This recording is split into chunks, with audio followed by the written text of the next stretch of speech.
يا مدام والله ما اقصد والله. بس انا يا نهار اسود ده قفل الفجر عشان اللقاء. عارف ان انا النهارده هعمل المقلب في احمد نقششه، الممثل والبلوجر والانفلونسر اللي احنا بنتفرج على فيديوهاته كوميدي وبنضحك وبيضحكنا جدا، وانا شخصيا عملت معاه قبل كده فيديوهات كوميدي، فهعمل فيه المقلب وربنا يستر. بفكر البس التقويم عشان ساعات التقويم بيخليني مخارج الالفاظ مش بتكون هي لاني لسه ما خدتش عليه، ف هلبسه علشان خاطر يغير لي صوتي عشان احمد ما يعرفنيش. الو، مساء الخير. ايوه استاذ احمد نقششه معايا؟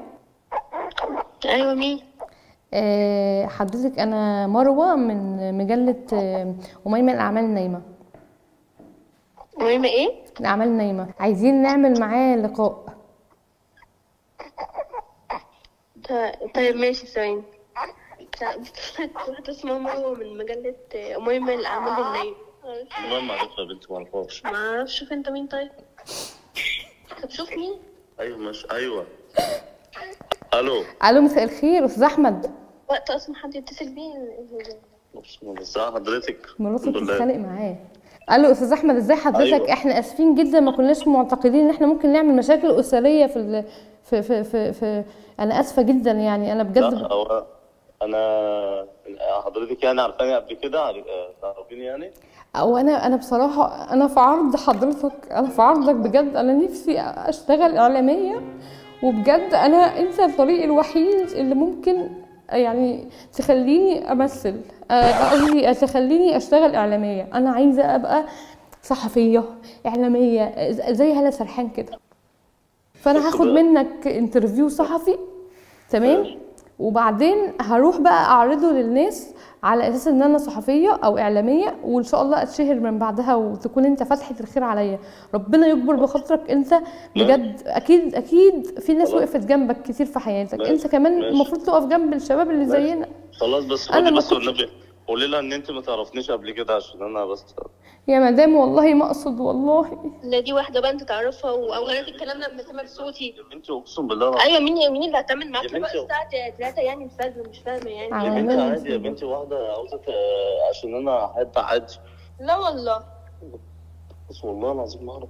انا اسفه جدا. انا مش انا مولع السبيكر قدامك. هو انا هضحك عليكي يعني؟ هو انت كل شويه موبايل؟ ما انا مولع السبيكر. ماشي يلا. خلاص يا استاذه ماشي، انا معاكي يلا. انا اسفه جدا، انا ما اعرفش يعني حضرتك، بس مراتك بجد يعني بصراحه بتغير عليك قوي. لا انا مش عارف والله، بس الساعه 4 صراحه. بتقول لك مراته ايه؟ انت بتغيري بزياده يا استاذه. الفنان بيكون ملك جمهوره يا استاذه في اي وقت وفي كل مكان. طيب ماشي يا استاذه، انا معاك اهو. وهو فنان كبير والناس بتحبه. ربنا يخليك يا رب. مش معقول حضرتك تمنعيه عننا بالمنظر ده. انا اصلا من فانزاتك والله. طبعا. انت اسمك ايه؟ مروه؟ انا اسمي مروه. انا بتفرج على كل فيديوهاتك يا استاذ احمد. بس انا ممكن اسال بس حضرتك حاجه؟ اتفضل. هو انت الرقم بتاعي جبتيه منين؟ انا جبت الرقم. انا بصراحه انا عايزه اقول لك على حاجه. اصلا عندي حس صحفي عالي جدا، وطول عمري نفسي اشتغل صحفيه، فليا مصادري، فجبته من بنت انت كنت تعرفها قبل مراتك. والله الاكس عادي يعني. هو اكيد اي حد بيبقى ليه تاريخ وماضي يعني، عادي يعني. سميتك ودينك كده. هو ايه؟ انت تعرف ان انا عندي اكس؟ انا اعرف بنت كان يحبها قبليكي وخدت نمرته هو منها. هي صاحبتي اصلا. اكيد بنت من العيال اللي انا كنت شغال معاهم، وانا يعني انت عارفاني اصلا وانا قاعد نايم، وانا كنت نايم قدامك. انا ما اعرفش. استنى ما نشوف عاوز. طيب ماشي يا استاذ. طب انت حضرتك عاوزه ايه؟ ممكن بقى ممكن ننجز كده، ممكن ننجز معلش. يلا عايزه ايه؟ السؤال الاول. ايوه اتفضلي.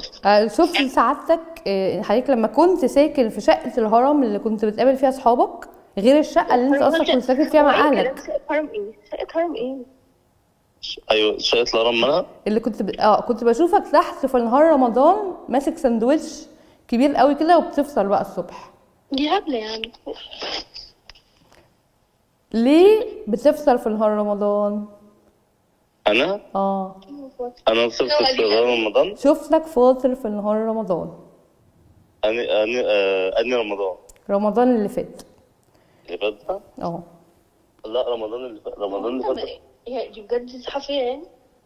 انت بتسألني اسئله عشان تكتبها في الجريده. جريدة ايه؟ جريدة الهبل يعني ده ولا ايه؟ مش فاهم. استاذ احمد ممكن تغني لي اغنيه تكون بتحبها قوي؟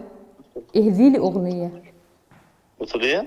عايزاك تغني لي اغنيه كنا في اواخر الشتاء قبل اللي فات بتاعت اليسا، بحبها قوي والنبي غنيها لي. يا ابني هبل والله. يا استاذه يعني انت انا بتكلميني خليتها تضحك. يعني تكلميني الساعه 4 الفجر عشان تقولي لي ادي لحضرتك اغنيه؟ انا فاكر الموضوع مهم ولا فاكر ايه؟ طب ماشي، انا مش فاهم. انت حضرتك تعرفيني؟ استنى يا بنتي بقى، انت حضرتك تعرفيني ولا انت حضرتك حد قايل لك عليا وعاوز يعمل لي اشتغل نفسي؟ والله العظيم ما عارفها، والله العظيم انا ما اعرفها يا بنتي. هو انت اي حد يكلمني الساعه 3 ولا 4 تلبسيها فيا؟ هي اول لما سمعت صوتي غيرت الكلام. اول ما سمعت صوتك؟ صوتك القمر، صوتك القمر، انت صوتك قمر، صوتك انا قرف. بقول لك صوتك قمر، يعني هي عارفاك انت مش عارفاني انا. قصدي قمر. هي عارفاك. انا ما قلتش قرف، انا قلت قمر. بقول لك ايه، ما تخلينيش بقى. خلاص ماشي يا استاذ، ممكن يا استاذ مع السلامه ما تكلمنيش. استاذ احمد وحياة امك ما تقفل. طب ماشي. وحياة امك ما تقفل. الهي يا رب لو قفلت الباب يقفل على صباعك. الهي يا رب لو قفلت. الهي يا رب لو قفلت يا استاذ احمد فلوسك كلها تضيع. كلها تضيع؟ لا بدل ما فلوس مش هيقفل. انا عارفه انه بيخاف على فلوسه. والله اقول لك لا استنى، انا حاسس والله العظيم ان حد قريتنا وبيهزر معايا. طب قولي ممكن هو عارف ان انا عارف ان حضرتك تقولي مين طيب؟ استاذ احمد. لا انا عارفه من فيديوهاتك ان انت بتخاف على فلوسك. اخاف من فلوسي؟ ايوه في حد ما بيخافش على فلوسه؟ استاذ احمد انا متابعاك وبص ما بسيبلكش فيديو، انا حافظه كل فيديوهاتك. وبصراحه من ساعه ما اتجوزتها ويعني فيديوهاتك والكوميديا عندك قلت شويه. استغفر الله العظيم يا رب. انت هبله يا بنتي ولا مخك تعبان؟ استاذ احمد. طيب ماشي خلاص. هو انت هتسكت لها يعني؟ يا بنتي مش هسه، بقول لك ايه، انت دماغك بايظه ولا ايه؟ لا لما كوميديتي قلت يعني ما هي على فكره انا من ساعه ما اتجوزتها وهي بتعليني. لا انت عاوزه تعملي ايه دلوقتي؟ ربنا يخليكم لبعض يا رب. طب انا هسالك اخر سؤال واقفل. وحياه ربنا احلف بالله وقول الحقيقه، عملت كام عمليه تجميل لحد النهارده؟ تجميل؟ ما عملت بس عمليه زرع شعر بس انا عايزه اقول لك على حاجه. بقيت قمر. هطول لساني والله، هطول لساني بجد. احمد انا رندا البحيري يا احمد اسمع. ايه الهبل ده؟ انا يا نهار اسود ده قفل، يا نهار اسود ومنيل. انا اسفه. عملت مصيبه ما بينهم وما بين بعض. حاطط احمد انا رندا اقسم بالله. انا رندا من غير شتيمه. انا رندا من غير رندا البحيري صاحبتكم وحبيبتكم يا روحي يا جميله يا حلوه يا صغننه. انا اسفه والله، انا اسفه بجد ما تزعليش مني. سوري. بجد والله العظيم كنت حاسس ان هي صوت. والله العظيم كنت حاسس. انا بقول لك يعني انت عمال تقول لي بصي مش بقول لك. لا هو في النص عارف امتى قلت له الهي يا رب لو ما قفلتش معايا ولا لو قفلت معايا.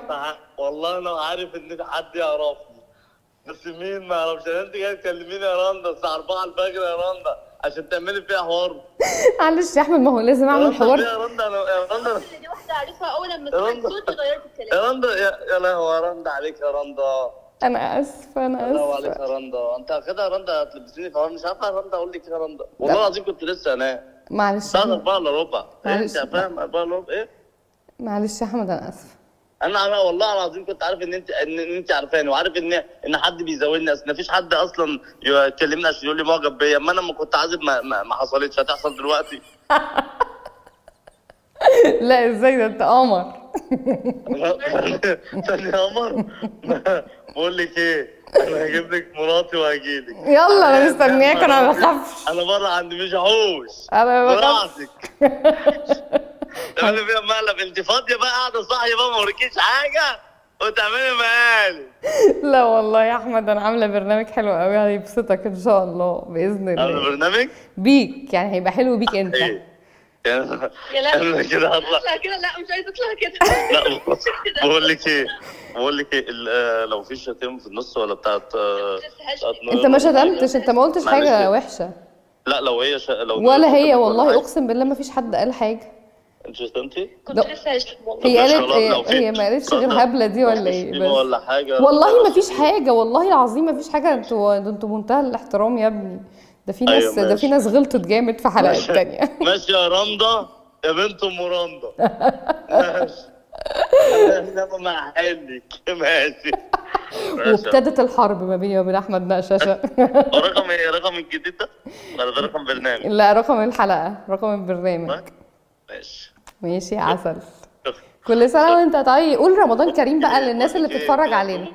بقول لك ايه، فيها عزومه كده بمناسبه اللي انت عملتيه فينا ده. عينيا والله العظيم عينيا. تاكل سمك؟ سمك؟ ماشي. ماشي. انت سمك؟